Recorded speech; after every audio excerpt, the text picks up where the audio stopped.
Hey friends, welcome back to our chapter reading. Today we are continuing with Toy Dance Party by Emily Jenkins, and pictures are by Paul O. Zielinski.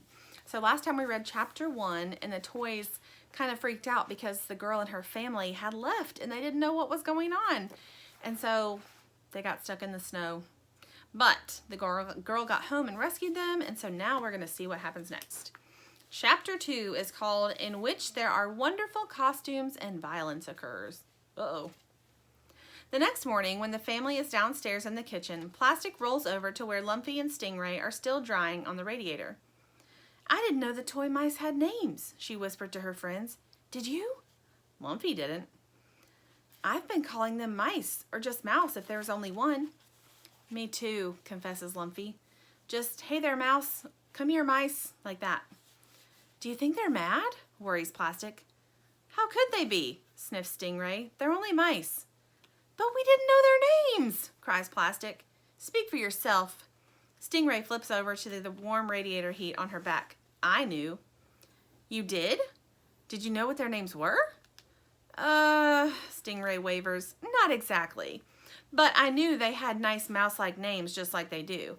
Like Bonko. That's precisely the kind of name I thought she'd have." "Ahem," coughs Plastic. "What ahem?"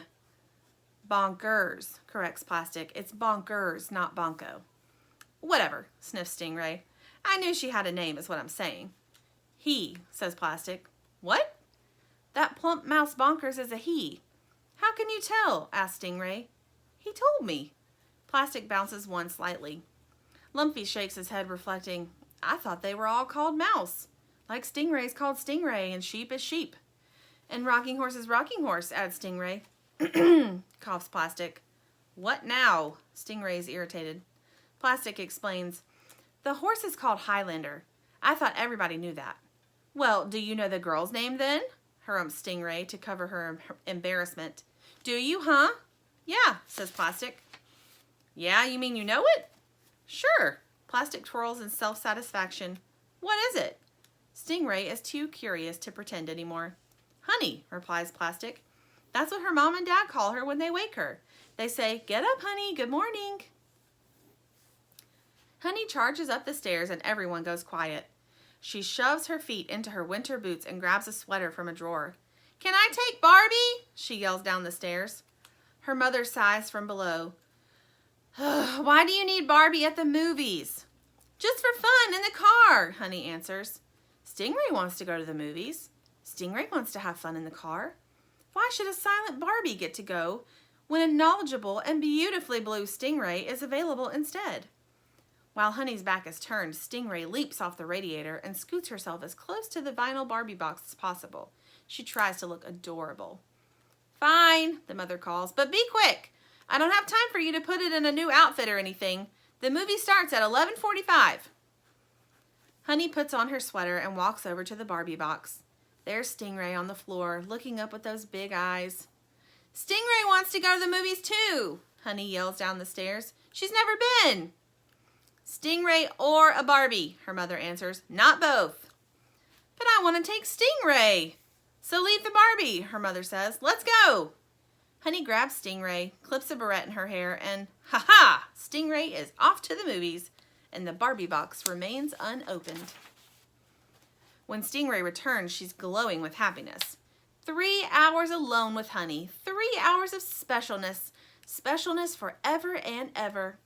But instead of playing with Stingray or reading with Stingray or cuddling Stingray and talking about how wonderful it was going to the movies together, Honey tosses Stingray on the bed, grabs her old library books, and leaves the house with her parents. The toys are alone again. The specialness is over. "Plastic," Stingray calls, pointing a finger. "Come here, I have a new game to play." Plastic rolls over to her. "I will be Princess Daisy Sparkle," Stingray announces, "and you can be my ugly fairy pet." "Okay, I'll be a fairy." Plastic bounces up to join Stingray on the high bed. My name is Dimple." Stingray crinkles her nose. "No, your name has to be Wiggy. Wiggy is Daisy Sparkle's pet fairy." "How about Pimple?" offers Plastic. "Or Plum Cake? Or Pancake?" It's from the movie I saw, says Stingray, the fairy treasure. You have to be Wiggy. Here, let me explain. You guys, Plastic calls out. Stingray's going to tell us about the movie. Lumpy and the mice trot over to listen. Highlander perks up. Even Sheep rolls over yawning. Plastic bounces down to join her friends, and Stingray looks upon them all from the wonderful height of the bed. They are all paying so much attention. The movie theater is big, Stingray says. Bigger than a school, if you've been to school like I have. It's dark inside and smells like popcorn.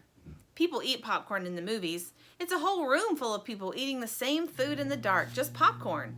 Oh, and candy. Then the movie comes on, and it's like being in a cave that's full of a butter smell. A cheese cave, cries Plastic.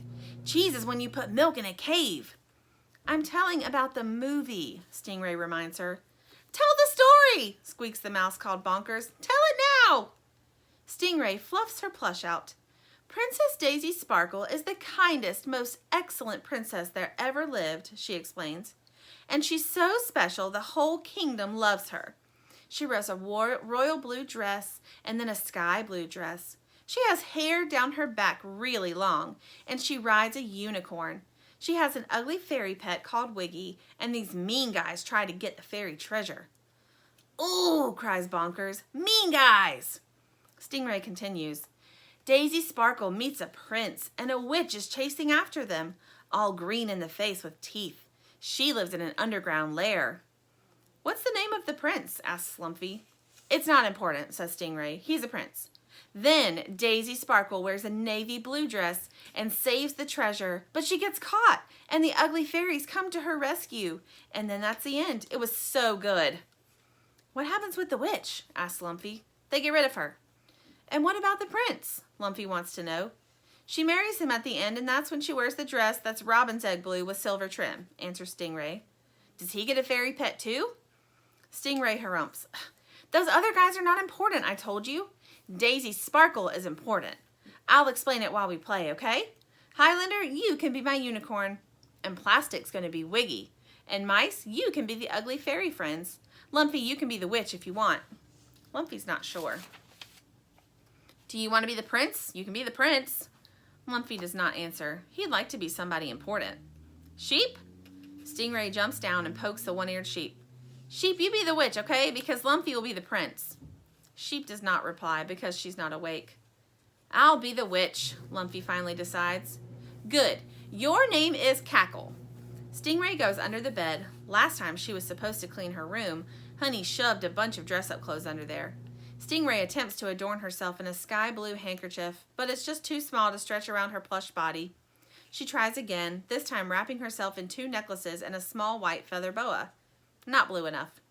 Stingray concocts a new outfit of navy ribbon and a crocheted blue scarf, but discards that as well. Finally, she settles on a plastic tiara accessorized with a lacy royal blue sock from Honey's laundry bin. All the other toys have been waiting quite a long time when Stingray emerges from under the bed and asks, Do I look like a princess? Aha!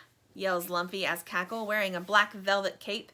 You rotten Daisy Sparkle! I'm gonna steal your ugly fairy pet and kidnap her to my witchy lair! Wiggy, I've got you! He leaps on Plastic and drags her away to the space underneath Highlander. Wait! cries Stingray. You can't kidnap my fairy! But I already did! Ha ha ha!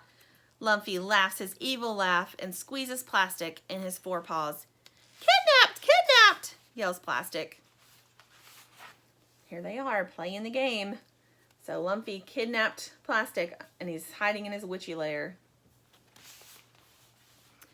And your underground lair can't be Highlander, objects Stingray. He's my unicorn. It's my lair because I'm in it, growls Lumpy. I've captured your unicorn too. How about that? Ha ha ha.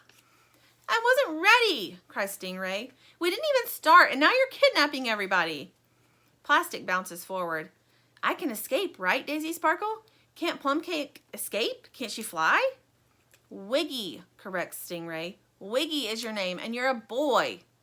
Plastic stops bouncing.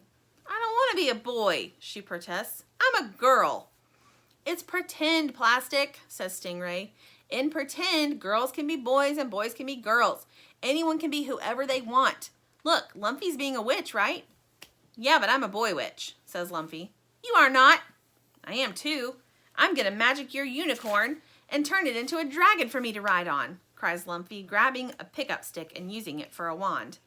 And I'll magic the ugly fairies too. Mice, you've all been turned into gremlins and you must do my evil bidding. Ooh, make me a gremlin, pleads Plastic. Make me a girl gremlin. Magic me. Stop, cries Stingray. You guys are playing it all wrong. It's pretend, Lumpy reminds her. Anyone can be whatever they want. Gremlin, gremlin, yells Plastic. But it's not the movie. Stingray bangs her tail on the floor. And you took my unicorn. That's not what's supposed to happen. Lumpy brandishes his wand. Why can't he play the way he wants? Cackle is turning you into a spoon, Daisy Sparkle, he cries, because you're a no-fun bossy boots. Why is Lumpy ruining everything? Stingray will not have it. I'm not a spoon, you're a spoon, she cries, grabbing the end of the wand. No, you're a spoon, yells Lumpy. You! Spoon! Then you're a fork, cries Stingray. Spoon is worse. No, fork is worse. Don't call me a fork, cries Lumpy, dropping the wand and launching himself at Stingray. He bats her face with a buffalo paw and sinks his teeth into her left flipper. Ow! If Stingray could bleed, she would be bleeding a lot right now.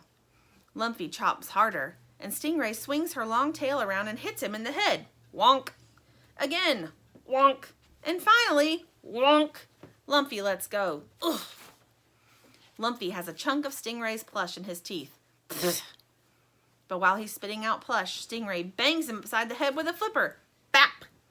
Sheep is now awake and bleeding in distress, while Plastic bounces around the room squealing, Stop! Stop! The mice, Bonkers, Millie, Brownie, and Rocky, view the proceedings as entertainment. Stingray bangs Lumpy with the other flipper, this time on his woolly buffalo neck. Ooh, squeaks Millie. She landed a good one on him there. They need to control their tempers, says Rocky. They should use their words.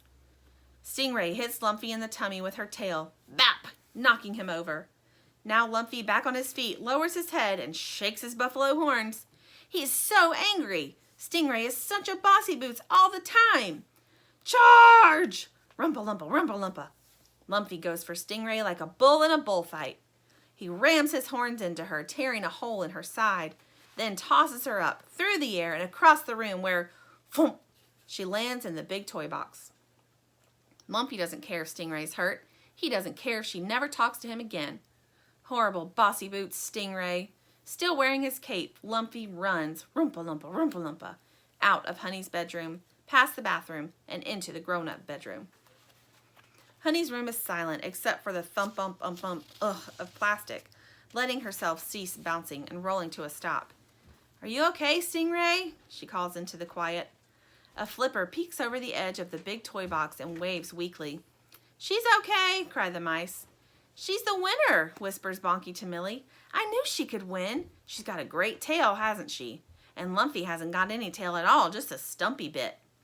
Stingray's flipper grabs hold of the box's edge and she hauls herself over onto the carpet. Plastic inspects her wound. You have a hole, she tells Stingray.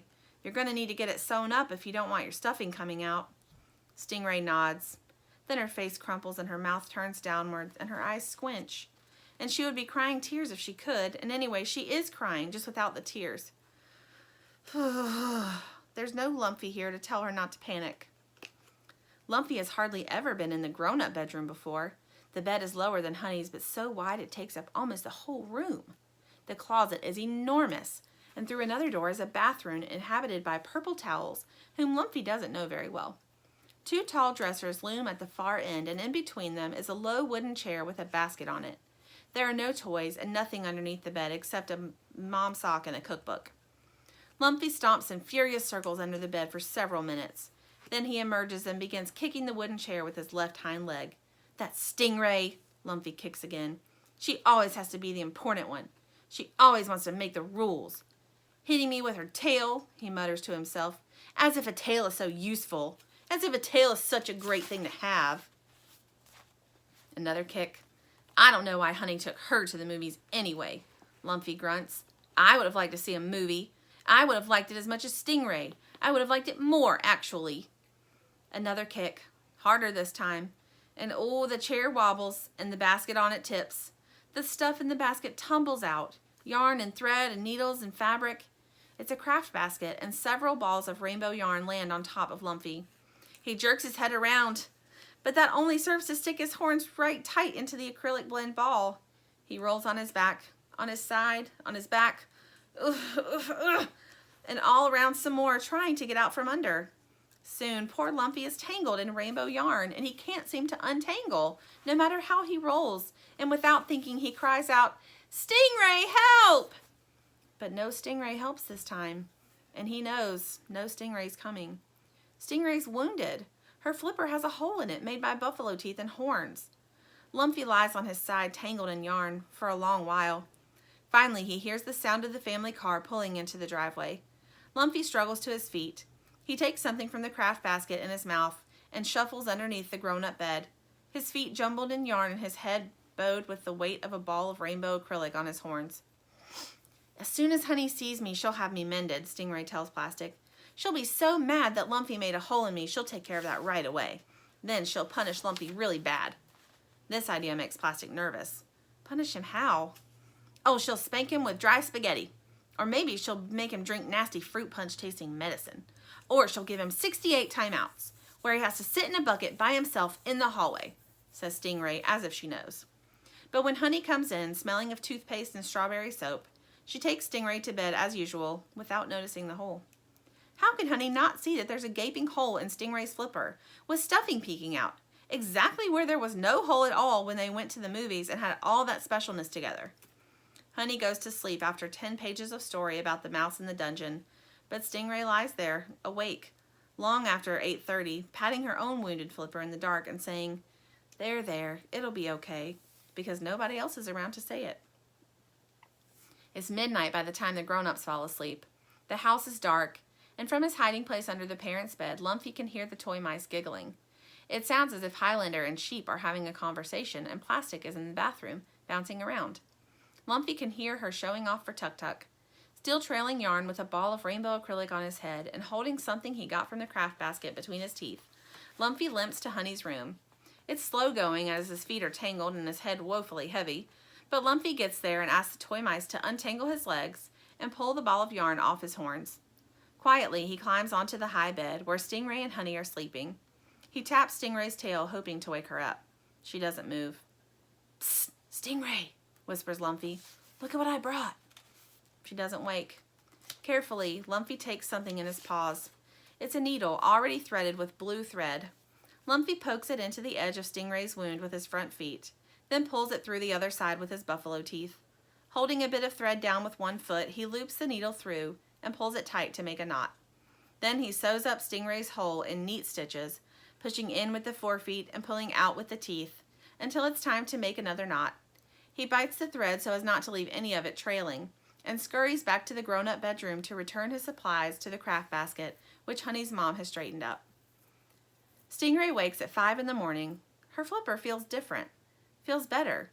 She twists her head to look at it and sees a lovely row of royal blue stitches, almost invisible unless you were looking for them. She's fixed. She's good as new.